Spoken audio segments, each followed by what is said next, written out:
Entendendo a Bíblia em boa companhia com mestres em reconciliação. A reconciliação é o papel que é dos papéis mais importantes, é o papel de anjos. Anjos são reconciliadores.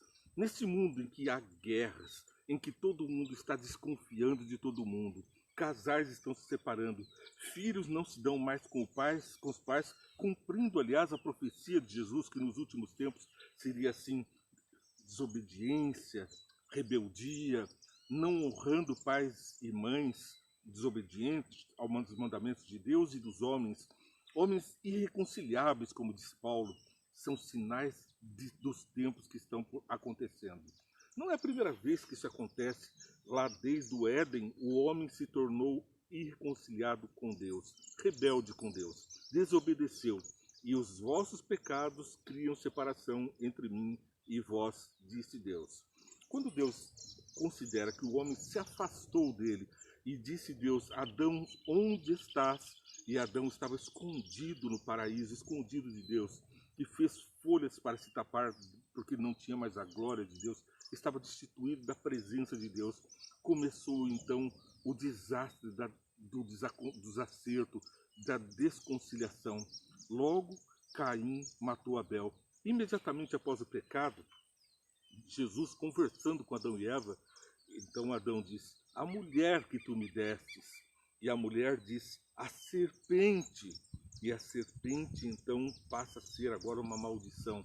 O Satanás é que produziu tudo isso. Ele nos desarraigou da raiz do amor que é Deus e trouxe desconfiança. Lembra que ele disse para Eva: foi assim que o Senhor Deus disse: não comerás nenhum dos frutos do paraíso. E então ela diz: você experimentando do fruto, você vai ser semelhante a Deus, conhecedora do bem e do mal.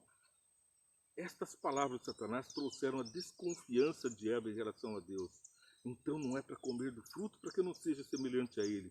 Começou com a desobediência, a separação de Adão. Eva se separou de Adão e então esteve à mercê do mal. Provou do mal e trouxe então a circunstância do mal para todos. Os homens foram se afastando de Deus até que houve o dilúvio. O dilúvio, então, Noé e sua família se aconchegam na arca com os animais e têm o cuidado de Deus por meio de aquela turbulência.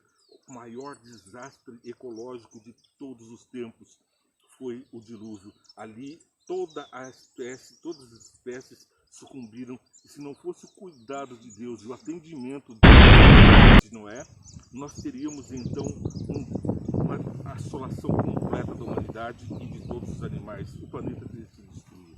A fúria de Satanás era tão grande e o domínio dele sobre tantos que apenas 8 pessoas atenderam, se reconciliaram com Deus e entraram na arca.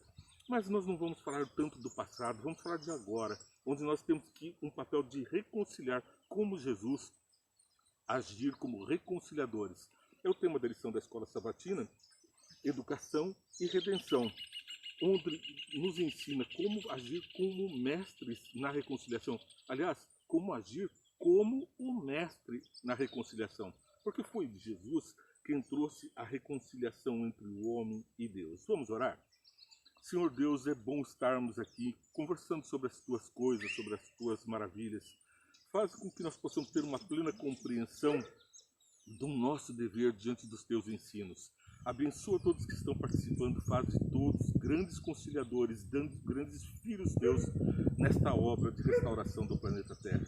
É o que peço em nome de Jesus. Amém.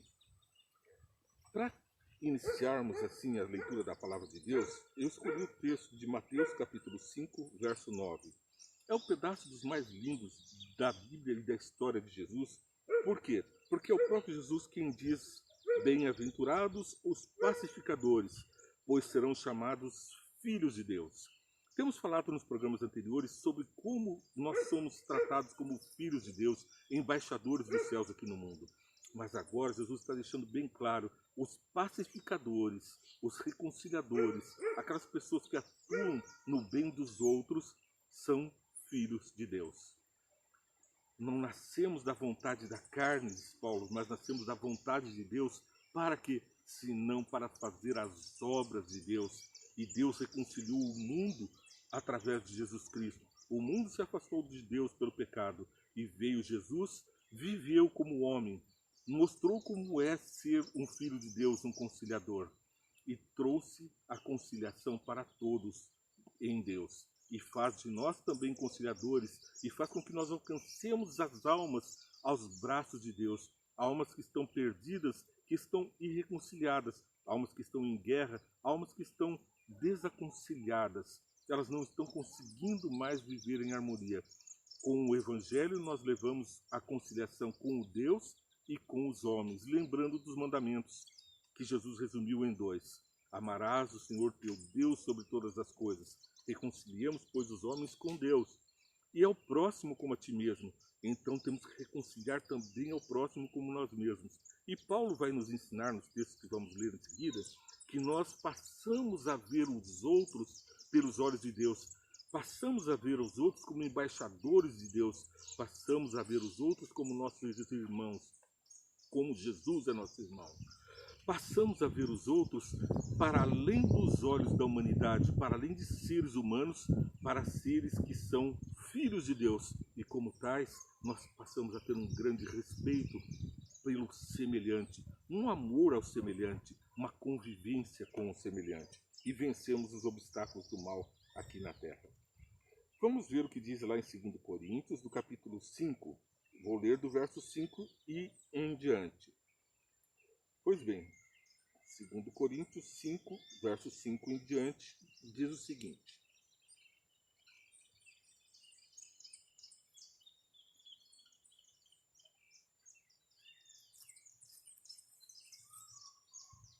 Foi Deus que nos preparou para esse propósito, dando-nos o Espírito como garantia do que está por vir. Porque Jesus parou para nos viver, fez da nossa vida a existência, para compreendermos as coisas que estão por vir. Né? Vamos ler o verso 15.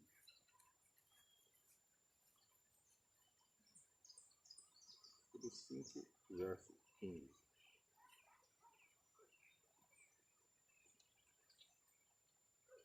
E ele morreu por todos, para que aqueles que vivem já não vivam mais para si mesmos, mas para aquele pelos quais ele morreu e ressuscitou. Então, por que Jesus veio? Para que nós vivamos como Jesus. Para quê? Para que Jesus morreu? Foi para que nós possamos ser semelhantes a ele, para viver como ele viveu. No verso 16, de modo que de agora em diante a ninguém mais consideremos do ponto de vista humano. E ainda que tenhamos considerado Cristo dessa forma, agora já não o consideramos mais assim. Eles viam Cristo de outra forma, mas depois que conheceram Cristo, passaram a conhecer a natureza divina de Cristo. E como nós somos feitos irmãos de Jesus, participamos da mesma natureza do Filho de Deus que se encarnou, metade da natureza humana vinda de Maria e metade da natureza vinda direta do Espírito Santo, o Pai de Jesus.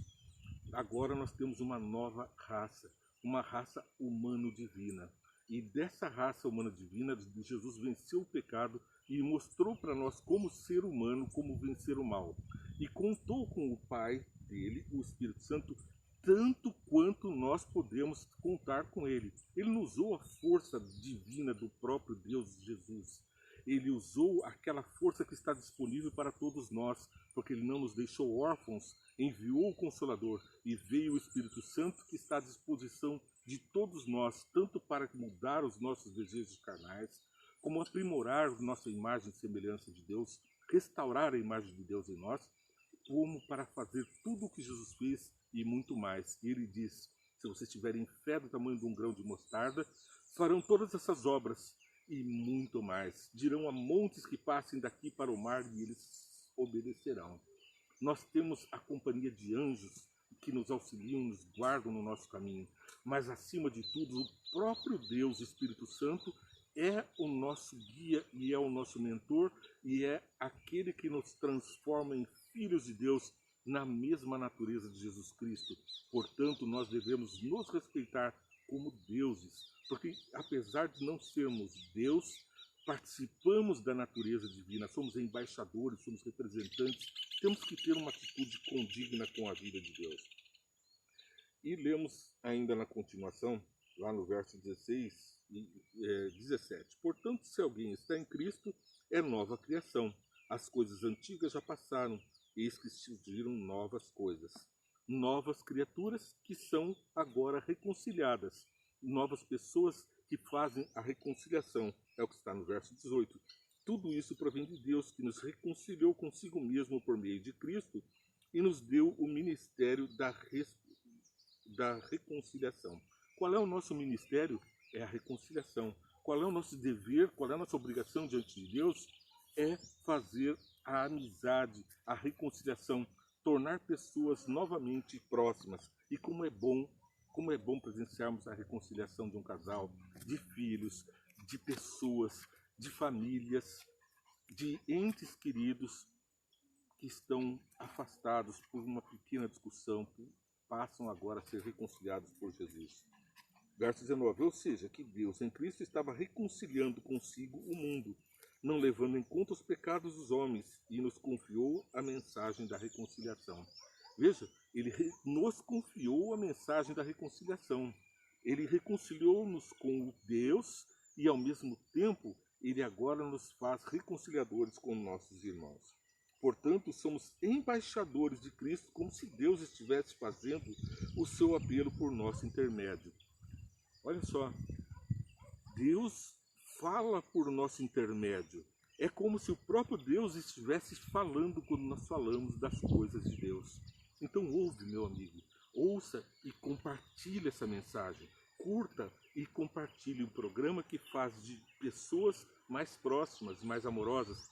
Se você sabe de alguém que está vivendo um momento de desamor, de afastamento, de intriga, muitas vezes colocada por uma ou por outra pessoa, como nas novelas as intrigas são ali colocadas, semeando na mente dos humanos, na mente humana, a discórdia, a desconfiança, todo tipo de inquietude em relação aos sentimentos, fazendo com que as pessoas vivam uma neurose e estejam reconciliadas com o mal. Cada vez mais elas se apegam às suas próprias razões, aos seus próprios fundamentos, cegam-se para o outro. E Paulo está nos ensinando, aliás, é Deus que está nos ensinando, o próprio Paulo acabou de falar isso, ele está nos ensinando que nós somos a voz de Deus para fazer a reconciliação.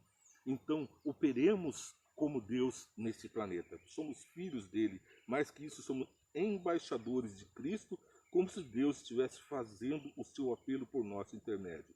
Por amor a Cristo, lhes suplicamos, reconciliem-se com Deus. É com amor que nós devemos levar a mensagem de reconciliação. E o verso 21, justiça é imputada, graça não é barata. Veja só, Deus tornou pecado por nós aquele que não tinha pecado, para que nele nos tornássemos justiça de Deus.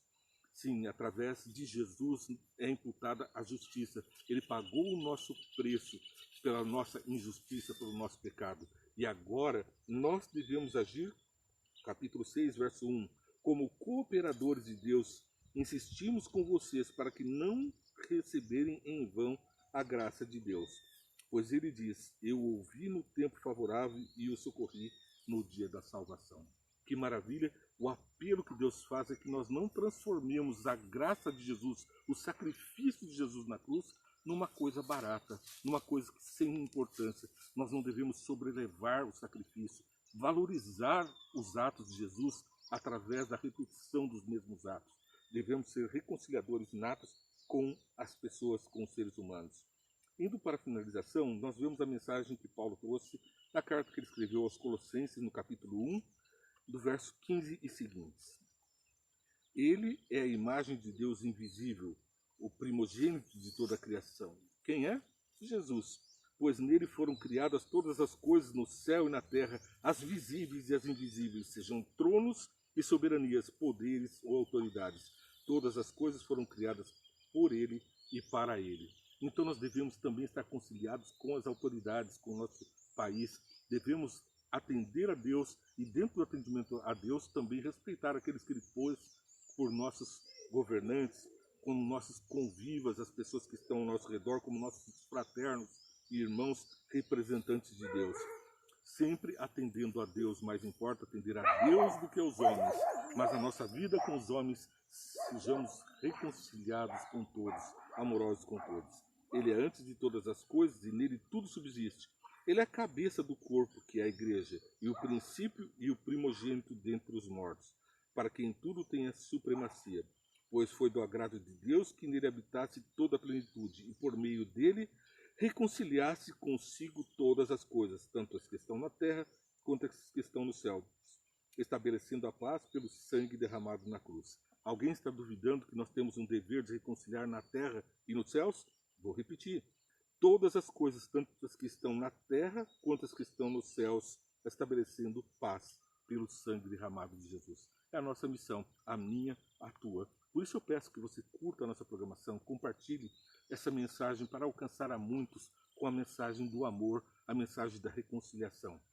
Você está assistindo Entendendo a Bíblia em Boa Companhia, que vai ao ar às 9 horas. Não perca também pelos nossos canais do YouTube, Facebook, Instagram, Twitter e os outros todos, o Google, a nossa página. Você vai curtir e compartilhar a mensagem de Deus para o mundo.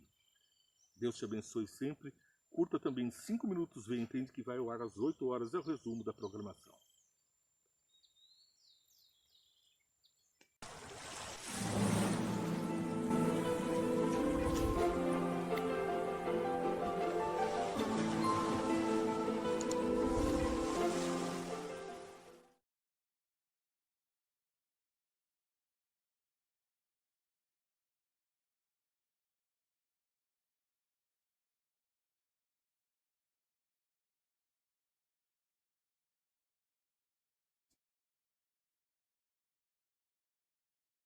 Em boa companhia.